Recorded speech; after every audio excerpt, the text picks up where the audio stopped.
श्री कृष्ण कहते हैं, स्वर्ग या नरक क्या है। हम चाहे कोई भी काम करें, पर हमारी उस काम करने के पीछे की नीयत साफ होनी चाहिए। अगर हमारी नीयत साफ नहीं होती है तो हमें दिखने में भले लगने वाले काम भी पुण्य की जगह पर पाप का ही भागी बना देते हैं। एक कहानी के माध्यम से हम ये आपको समझाएंगे। ये कहानी है एक साधु और नर्तकी की। किसी छोटे से गांव में साधु रहते थे और उस साधु का काम गांव के लोगों को उपदेश देना था। उसी गांव में एक नर्तकी रहती थी। उसका काम लोगों के सामने नाचकर गांव के लोगों का मन बहलाना था। एक दिन गांव में कुछ कुदरती आफत आ गई और ये साधु और नर्तकी दोनों उस कुदरती आफत में मर गए। मरने के बाद जब ये दोनों यमलोक पहुंचते हैं, तब इनके कर्मों और उनके पीछे छिपी भावनाओं के आधार पर इन दोनों को स्वर्ग या नरक में भेजने की बात होती है। साधु को खुद को स्वर्ग में ही आश्रय मिलेगा, इस बात का अंदाजा था।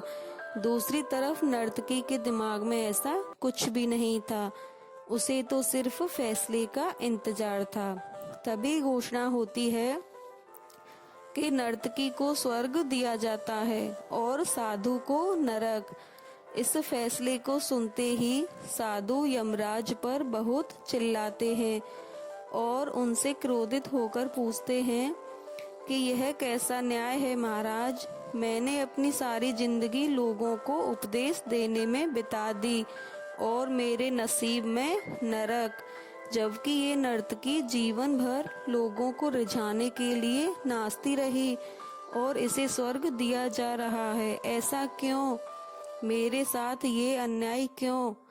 यमराज ने साधु को शांति से उत्तर देते हुए कहा कि अपना पेट भरने के लिए नाचती जरूर थी, किंतु उसके मन में यही भावना थी कि मैं अपनी कला को ईश्वर के चरणों में समर्पित कर रही हूँ। जबकि तुम लोगों को उपदेश देते हुए भी यह सोचते थे कि काश तुम्हें भी नर्तकी का नाच देखने को मिल जाए। यमराज ने साधु से ये भी कहा कि तुम ईश्वर के इस महत्वपूर्ण संदेश को भूल गए कि इंसान के कर्म से अधिक कर्म करने के पीछे की भावनाएं मायने रखती हैं और तुम्हारे इस कर्म के पीछे की भावनाओं के हिसाब से ही तुम्हें नरक मिला है। राधे राधे, जय श्री कृष्णा। ऐसे ही वीडियो पाने के लिए सब्सक्राइब करें राध्याम यूट्यूब चैनल।